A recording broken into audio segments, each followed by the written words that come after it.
Hi, so this is my standard ball workout. Usually for some warm-ups, there's my street performing start. And then once I'm in place, I usually do 4-2-3 as crowd gathering like that, kind of big and not really dancing. My feet aren't doing a different pattern that one. And then these are my arm warms ups. They're 5 count, just multiplexes that I made up. It just feels natural. I mean, anyone can make, I guess, these multiplex ones up if they really explore the ideas, and I like that one. So I do that one a lot on both sides. The other thing I do is, to warm up the entire arm, the bicep and the forearm, I do these split throws into short juggles. And they really help warm up the arms if you're just going to do some 3-ball juggling. And my standard patterns, well, that's cascade into 4-5-6 into all 3 right. And then the exit is 6-0-5-0-4, which was innovative back in the 80s. And this is my actual second segment of my street show. That weird cross arm beginning into Mills Mess. And usually I do Mills Mess variations, but I didn't in this workout because it was a short workout. And then just 1-up, 2-up variations when I do back crosses or shoulder throws or something. And I think I did these like giant towering 2s. And there you go, behind the back, and double under leg, like marching legs. Yeah, that one. And yeah, those are nice when people sort of that are away and they're like, oh, there's a juggler, and oh, there's a juggler, and let's go watch the juggler for a little while. And then those blind throws are 120-degree turns, by the way, so I try and find 3 points on the floor as I'm rotating it around. Here it is again to mark. So I marked it there with 3 extra balls in an equilateral triangle. But it's just one of these nerdy practice things I do when I'm just doing my workouts. And then, let's see, a left-handed 3 in one hand, again from the cascade to 4-5-6-0. And then the exit, again, is 6-0-5-0-4. Back to the cascade. And then here are some reversed hands, or penguins. And thanks again to, actually, the vice president of the Bronx Science Juggling Club, Ajay, was excellent at these reverse hands. You could always do them better than me. But now I do them with multiplexes and stuff. But it is a classic. Yay, Popovich. Here's the claw, for a short run. And I only usually just do it as an encore if I have a captive audience before I go to 4 balls. Other encores are like behind the back crosses like this, standard. And then you will rarely see me perform the reverse variation on stage or on the street. But I used to work on it and try and keep it tight, and then go into forward shoulders, like switch back and forth, which I've seen a few young guys do now. And, that was between the legs finish.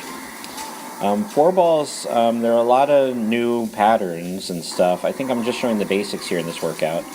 That's a pyramid turn. I think it repeats every 4. And I just do them as warm-ups.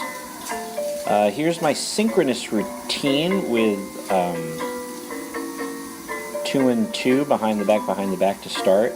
And notice, watch, the blue ball is staying in the right hand in this pattern. It's a synchronous switching pattern.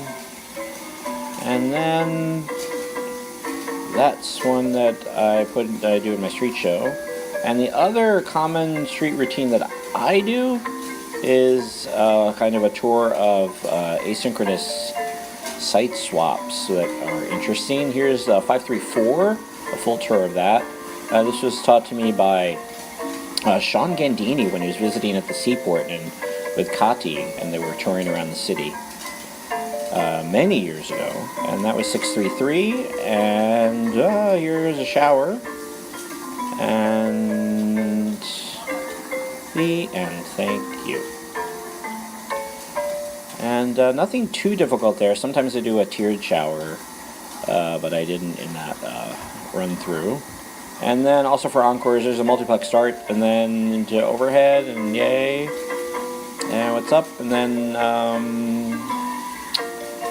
I think then just a yes, cut the between the legs finish.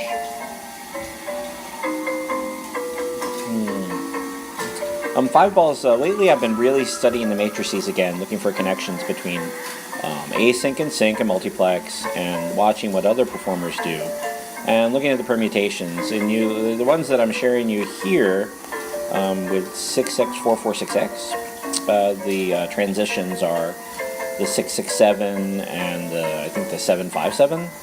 But notice that I do them on both sides, the right side and the left side. Which does help with my 6 and 7 balls and 8 balls when I do work on it, which I didn't this practice session. 757 was new to me. Notice that the balls are in a different order when I start. So if you rewind the clip, you can see, oh, I started with the blue ball that time, so that I can get the white balls up above and the blue balls as pistons down below, and then exit and collect, white in the right and blue in the left. It's just one of these interesting little permutation things.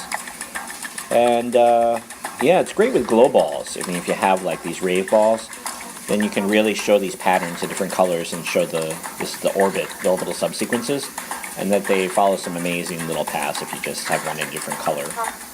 That was the outside synchronous, and you can switch back and forth between them. And then back to just traditional, here's an oldie, 744, which most Americans perform.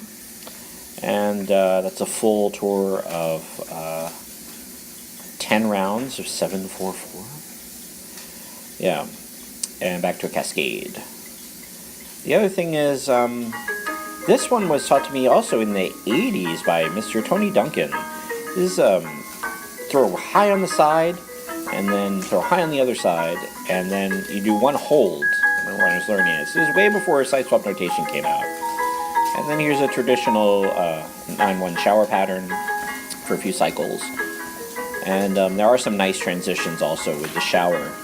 They were shown to me by these older performers like 5, 6, 7, 8, 9, 1, which I used to work on. I'm going to start working on that one again. 3-up half pirouettes.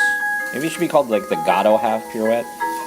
He's famous for doing these so well and tight in his routine, and then made fun of, or sort of poke fun of, I guess, for not doing 5-ups. But, 3-ups are a lot easier, but you're really, you're playing to the crowd. And if you're a professional performer, at least for me, 5-ups are much more risky. So I rarely perform them, unless I'm like on the street for a couple hours and I'm like, I can go for it. There's very little risk when you're warmed up after doing 5 or 6 short shows, and before you get too tired. And so I can also do the 5-up half, but here's the other side. Notice I didn't do one and then the other, which kind of speaks to the difficulty. 5-ups is a different level there. But anyway, I certainly have my limits. Here go 6 balls. So again, since I didn't have that much time on this workout, I was saving it for 7-ball runs. I did just 3 patterns with 6. Here's the synchronous fountain for 36 plus, and then the asynchronous also for 36 catches plus, and then finally I think